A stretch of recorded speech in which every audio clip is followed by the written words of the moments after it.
Regardless, It just I heard most of what you guys talked about, and I like the counter arguments you came up with. But I thought maybe we could talk about why Daniel took this approach, right? Because he hasn't. I haven't seen him take this approach with anyone else. He's quite happy to talk about the different arguments for God's existence. Why do you think he did this? I was thinking the same thing. He could have very easily had this argument in addition to other arguments. That's what a good debater would do. You marshal all your best arguments. That's what William Lane Craig does, doesn't he? He gets on stage and talks about the fine tuning argument, cosmological argument. Not all the time, but he'll use all of those arguments in addition to this one, maybe.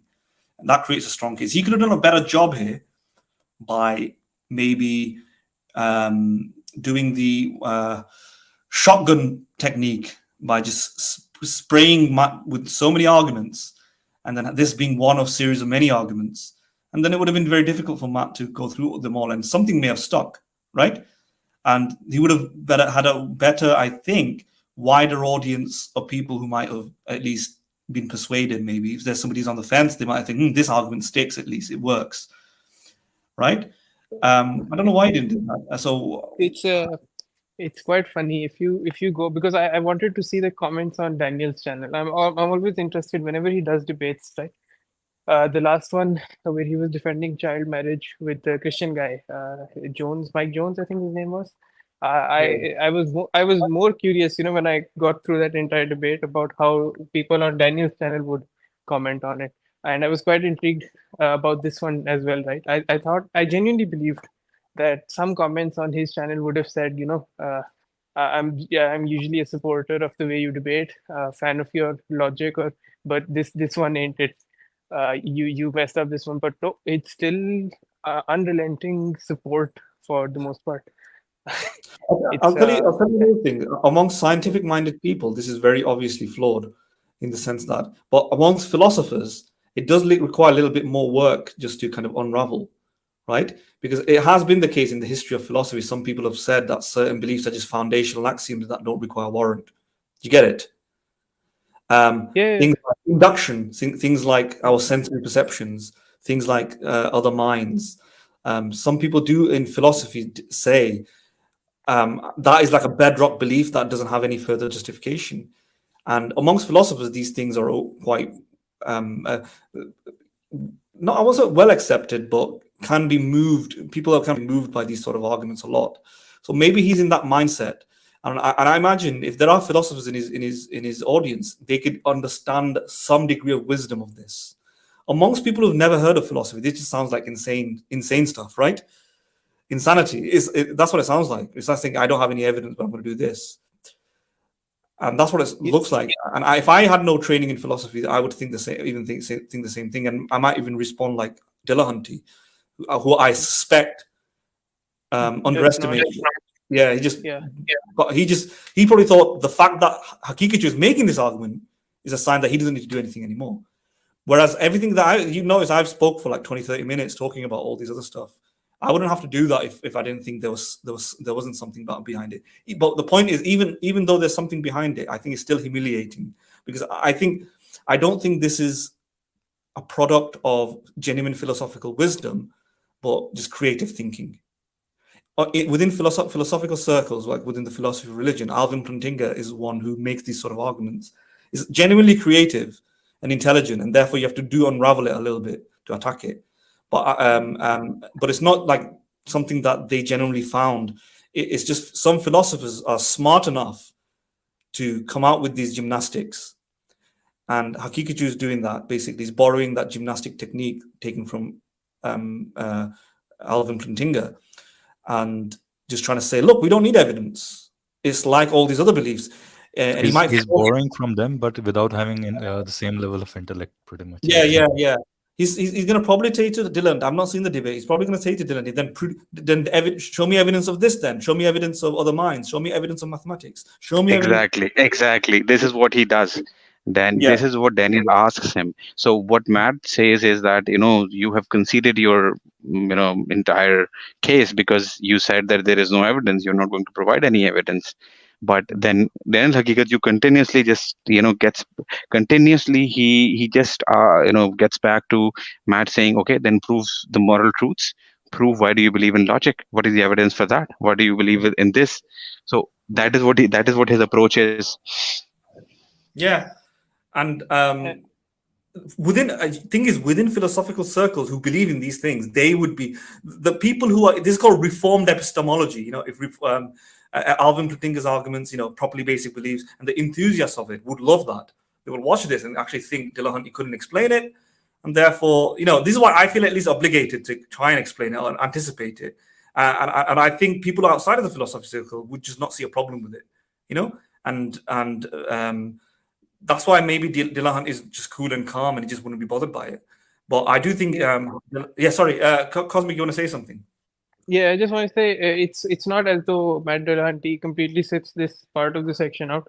He does try to defend why he holds certain intuitions and not others based on their continued ability to be reliable and whatnot. He doesn't contend all of his time. But an additional point to note, these sorts of topics or this line of conversation is interesting. But since Daniel chose the topics for the debate, he could have just added one more section that went over, what is good evidence, or why should we believe what we Yes. believe, or something like that. Right. As instead of 3 parts, you do 4 parts. My You I have a small.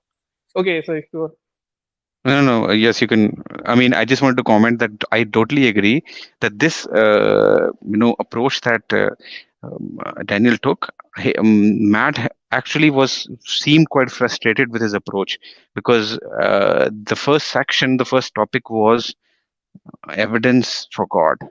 So instead of discussing or providing evidence, what the approach that Daniel took was discussing the nature of evidences and what sort of evidences could be there, and that is what his approach was. So he sort of instead of discussing the topic, he discussed the nature of evidence and what sort of evidences could be there. And Matt actually said that you're not dealing with the topic, you're discussing something else, you're discussing the epistemology of evidence and all that. And Hakikatjou was like, no, I mean, this is related to the topic and all that. But I totally agree with Cosmic that if Daniel wanted to discuss the epistemology of evidence and proof, then he should have added another topic before this, before this topic, which was the evidence for God. I think isn't he giving the evidence by way of intuition, right? I mean, isn't he? It's a two-pronged approach, basically, right? You know what? If we listen to So the I mean, he entire doesn't need portion to of his provide any statement, evidence, right? so That's the if evidence. so the impression that we have gotten from the part of the debate that we already listened to, right?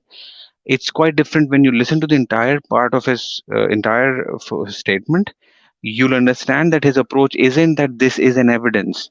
He'll say that for us this is an evidence, but why should we accept, but you won't accept it, and you will not accept it because you have your own standard of evidences, and therefore, why should we accept your. So if you will listen to the entire statement, that's when you'll see the entire approach that Daniel is taking.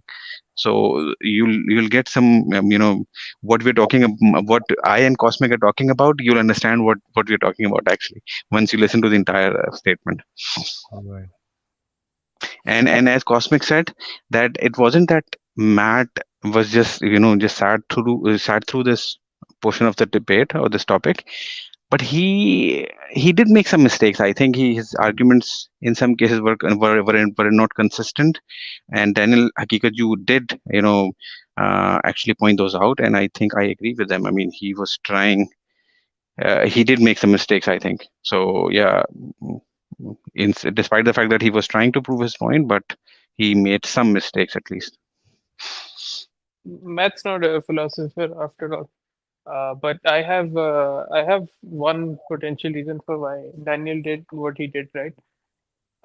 Matt's a pretty good, reasonably good debater, right? And he's very good at explaining concepts, and he's debated and made videos on every argument for God, from design to contingency to others. I think if he's stuck on topic and chose one of those reasons, the primary reasons, design contingency or one of those. I believe the optics wouldn't have been as good as overwhelming Matt with philosophical questions, which is why I think he took this approach, because I think to him, optics do matter a lot in these sorts of debates. He knows the people he's appealing to are not very interested in the intellectual part of the debates. They're more interested in the body language of the opponent or stuff like that. I think you were right, and I think this could be one of the reasons. And I mean, he wanted to surprise Matt with the kind of argument that he was going to come up with, right? So I think I the think Matt was not expecting this particular argument, and plus, I think I would say that one reason that I could think that I can think of why Daniel took this particular approach or argument is that he didn't want to present himself as someone who needed to prove something. And in this particular approach, the kind of advantage that he had was he was going to continuously put Matt on the back foot and require evidence from his side instead of providing evidence himself. I think that is where Daniel played a very tricky and I would say smart game, right? Don't you think, Mahdin? Yeah. Connecting with what you just said, I think the reason this is kind of attractive, like you said, is puts him on the back foot, doesn't need to prove anything or prove a lot, and it makes his position look a bit more effortless in the sense that the very nature of this is an innate Right. belief or intrinsic belief is that it's self-evident. Everybody knows it, but connecting with what you said, the reason why they may gravitate to that direction is because they want to. I think there's a movement now within Islamic circles realizing the emphasis on empiricism, strong arguments, logic, and analysis, and the way religion comes. Religion doesn't really come through assessing logical arguments, analysis, and empiricism or science. And when you try to do that, there's good counter arguments against it, and they've probably been overwhelmed by that sort of attitude, that sort of attempts to put religion on a scientific or logical or analytical footing through arguments, trying to resemble the scientific method, like intelligent design and trying to rival the evolutionary theory and so on. They've kind of become exhausted by it. They want to go back to their roots, where most people enter into religious belief through spiritual feelings, right? Faith. And this comes closest to that, right? And that's possible. Again, this is a speculation on my part. That's probably one force of attraction, that they kind of want to reclaim that sort of high ground where actually, can we defend faith? Can we defend the idea that we don't need evidence, we don't need empirical evidence, we don't need laboratory evidence, we don't need arguments? This is just a natural belief. And simultaneously, that creates a strong position in the sense that this if it's a natural belief, then everything else requires evidence. This is just unquestionably true. And that simultaneously also aligns with the Quranic theme to some extent. I know you guys said a lot of people won't believe in the Quran and so on, but at the same time, the Quran mocks the unbelievers and says, can't you see the obvious, etc. And this is meant to be the obvious, the self-evident truth. And this is why they find this attractive of it being a self-evident truth. But yeah, I think that could be a reason why they're going down this route. Right, Mahdin, just a moment. Give me 15 seconds. There is a message by Cliff Eberhard. Daniel lost the debate. He provided no evidence. He should try again next time and do better. Cliff, if you're still watching, if you want, please join. And if you want to, say anything, add to the topic, you are more than welcome. All right, Mahdin, please. Yeah, no. I said what I want to say. We want to talk about the psychological motivations behind Muslims for adopting and spreading this argument. I think that is one of the reasons, because I think Muslims feel like that. They feel a sense of righteousness, over, wait a minute, this is so obvious, how could you question it? And that could be one reason as well. And that connects with what Khayalie is saying, that it means that, look, I don't need to put any effort in. You're the one who needs to disprove this. The burden of proof is on you to show why my belief is wrong, because this is just something that every human being have always believed, and that's his current day approach. I mean, if you notice some of Haqiqatjou's videos and so on, he did a video. I think I only watched a little bit of it of secularism or atheism, how atheism starts, and none of those dealt with evidence. It all talked about atheism is a product of moving away from your natural state. It's meant to be like a psychological disturbed state.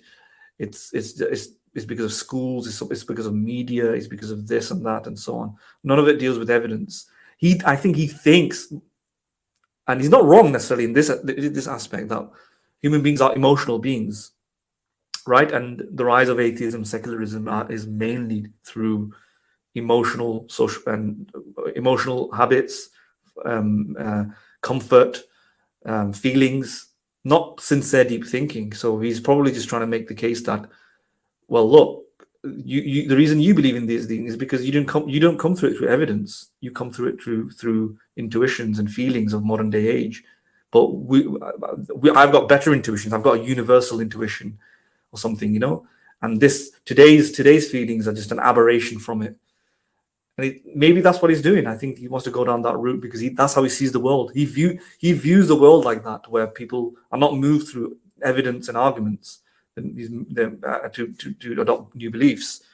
They're moved through feelings and intuitions. I think I'll add something which probably you guys may have already talked about. I may be repeating this point. One more reason that, or probably if you have already talked about it, is that he wanted to keep his camp happy, right? And what is his camp? Is most of the Muslim believers, pretty much, right? And once he brings this argument, they don't need any other reason to, believe. Pretty much all is, even if somehow Matt is going to come up with some arguments against it, this is pretty strong evidence for everybody who follows him to just keep believing.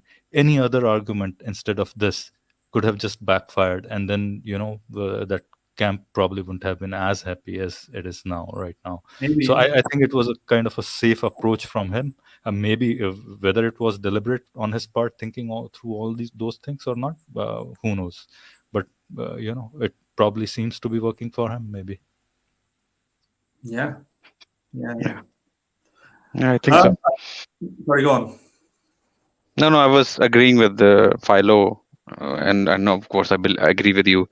What you just said was totally. I mean, I totally agree with you that this is what I think that is why he took this approach, and you are right that this is how they are justifying their their original position, in a way that faith, we have faith and we don't need evidence for faith because you believe in things which requires faith.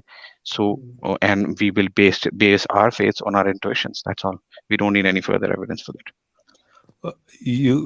One thing, have you guys noticed this? I mean, I have been noticing this trend for past 1.5 year or so, probably more recently than the timeline that I'm giving, is that more and more apologists are, abiding to this philosophy that, okay, we have our faith, and now we're gonna take it as a, as an properly basic belief, pretty much, right?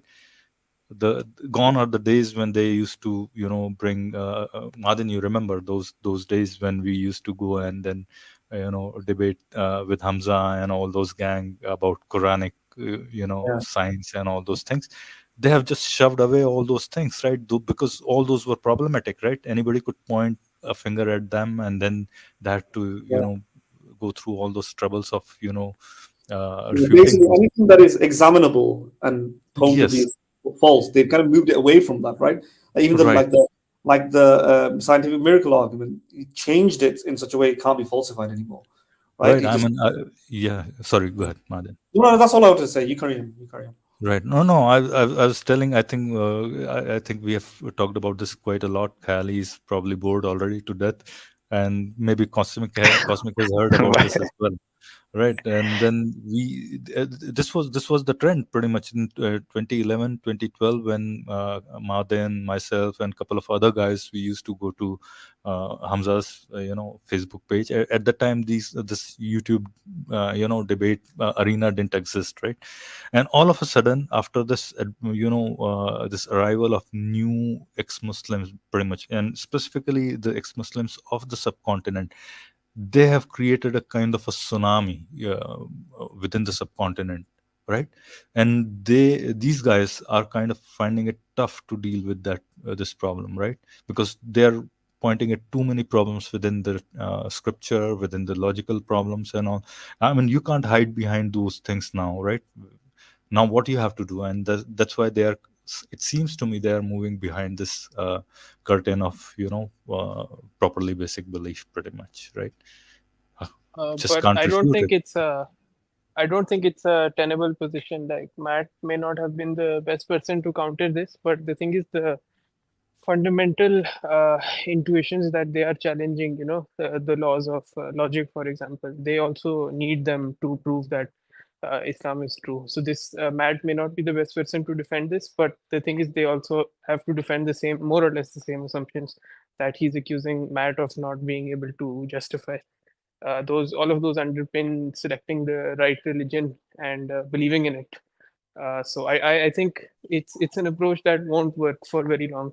They just have to encounter one guy that's philosophically literate, and I think that it's just they're going to use less and less of this. And in fact, just one more thing I have to add. I think in recent years, what I've seen is that these guys do a fairly good job of selecting opponents. So, for example, the skydive Phil guy, you guys might know about. He's a person. I think he graduated from UCL in something to do with physics or some field adjacent to physics. And when he wanted to debate with Sabur on the Kalam cosmological argument, Sabur refused. And then they had that whole debate regarding human Jim common ancestry and whatnot, which is not Phil's field. Similar to this, our own Kesser, right? He challenges people on debates regarding evolution, but he never challenges someone who is from the field. He challenges popular atheists. He challenges science educators. He challenges other people like that, but he never challenges someone who's an expert in the field. And this shows, so he's Matt, who is an expert more on the discussing the different arguments for God. He's challenging him philosophically. If this was maybe a philosopher, he would have been maybe talking more about evolution or something that's not in their forte. I think I've seen this over the last couple of years. Right, I think you're right. Too many problems with these guys, and as you rightly said, these guys select the opponent pretty judiciously, if I may say, or shrewdly, or whatever you may want to call. And also, their topics are, really well selected as well, and that's how they get the grandstand, pretty much. That's been their kind of strategy for a long time, pretty much. Mm-hmm.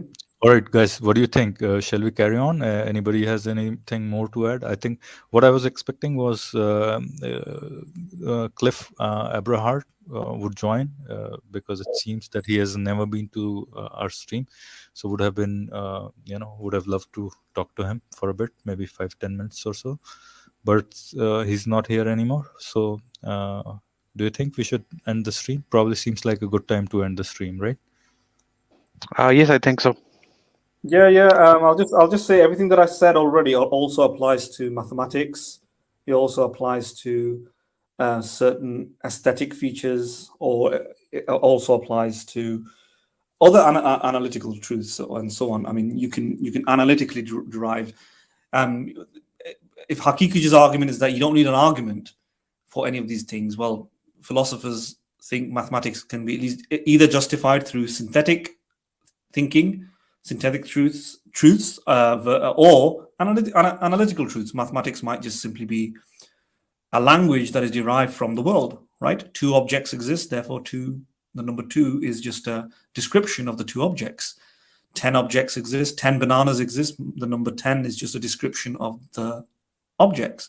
We don't see a similar thing for God. So mathematics is merely a language that we impose on the world and derived and in describing the world, and then derive it into a kind of formulaic a formula, so that we can turn it into this kind of algorithm and then play around with it, and it helps us navigate the world. That might just be it. And if that's the case, that's one explanation behind mathematics. I don't know if it's 100% true or not. It sounds plausible. And that's, that might, there's different explanations here for math that could be plausible, that doesn't exist for the case for God. There's nothing in reality where you can do the same sort of thing for God. If you can do it, it'll be an argument, right? If you can show, oh, well, God can exist in this way as well, then now you're talking about an argument. Now you're talking about reasoning. Everything that I just did there is reasoning, right? I made an observation of the world, and that's how I came with mathematics. And then the mathematical language can operate independently, and we can play weird games with it. That might not even correspond to a real world, but it can exist in the domain of mathematics. That could be an explanation behind math, and why mathematics is justified to some extent, at least when we're talking about the world, because it corresponds to the world. It's a description of the world.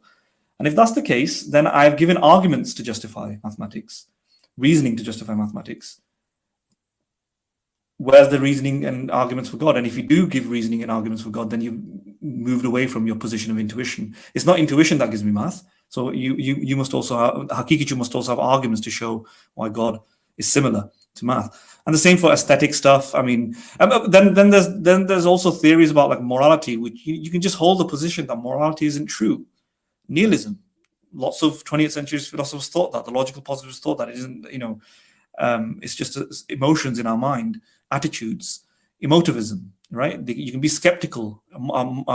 You might not be a moral realist.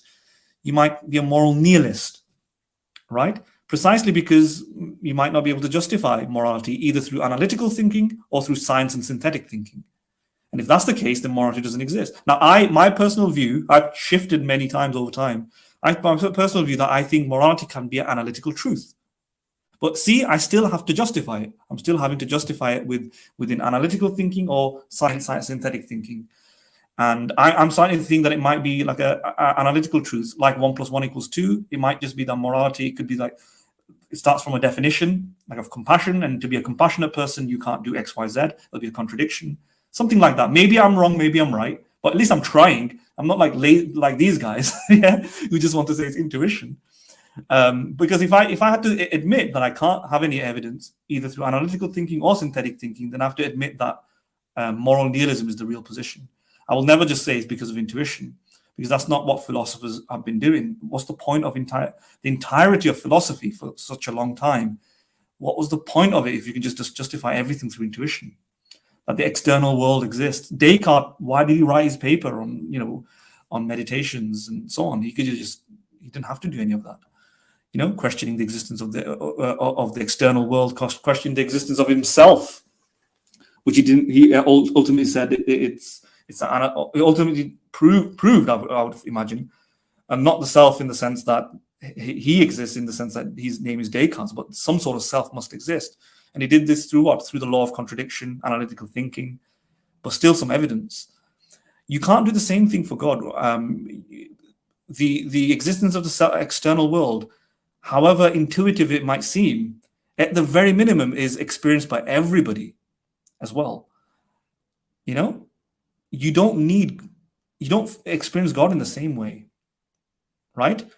If anything, it requires certain beliefs, certain suppositions, certain interpretations, certain understandings before you can understand it. But whatever the case, the existence of the external world, you don't need to have a conclusive answer on it anyway. You can be an agnostic about that, right? That's another position you can hold. A lot of philosophers think that they can't prove the external world, they can't disprove it either, and they hold an agnostic position, right? But the difference between that and our God belief is that the external world is experienced by every single person as soon as they're born. And we don't see the same for God. Every single person isn't communicating or interacting with a divine being as soon as they're born, or something like that. There's no evidence of that. So so there's distinctions to be made about every other faculty that Haqiqatjou. So I'm basically trying to anticipate the things that he may say to Dillahunty. We've not seen it, but I'm sure he's going to force him to explain. Okay, how do you prove this? How do you prove the problem of other minds? How do you demonstrate the existence of other minds? Isn't that just an intuitive, natural belief? You can't scientifically show that every other human being has a consciousness. Well, we do have good evidence for that, though, right? We've got inductive evidence of brains, and we've got inductive evidence of evolution, of a shared DNA lineage, descendants, and so on. And it's very likely that just like our brains have this connection between our neurological states and our conscious experience, it's very likely the rest of humans have that as well, right? And you can make a scientific theory, you can make certain predictions that you would expect. For example, if somebody was not a philosophical zombie, for example, you would do certain things. You might experience pain, you might experience suffering and trauma, and so on. And the thesis that everyone apart from you, everyone else is a philosophical zombie is more unlikely, and you can think of this as like a Bayesian argument. It's less likely than the idea that the reason why these experiences, every other human is displaying these similar experiences, is because we have a shared evolutionary lineage, right? That's more likely. So whilst it might be the case that everyone else is a philosophical zombie, it's the least plausible explanation than just assuming, or inferring, I should say, not assuming, inferring that the best explanation is that just like me, everybody else has conscious minds. Everybody else has sentience, and they have a self, and so on. Now, however weak or strong that sounds, at least it's distinguishable from, this is just my intuitions. I'm giving an explanation, there's evidence for it, and so on. But Haqiqatjou doesn't have the same sort of resources to make that sort of argument for God, right? I can demonstrate the existence of other minds in the way I have done there, but the Haqiqatjou can't do that for a belief in God, or God, yeah.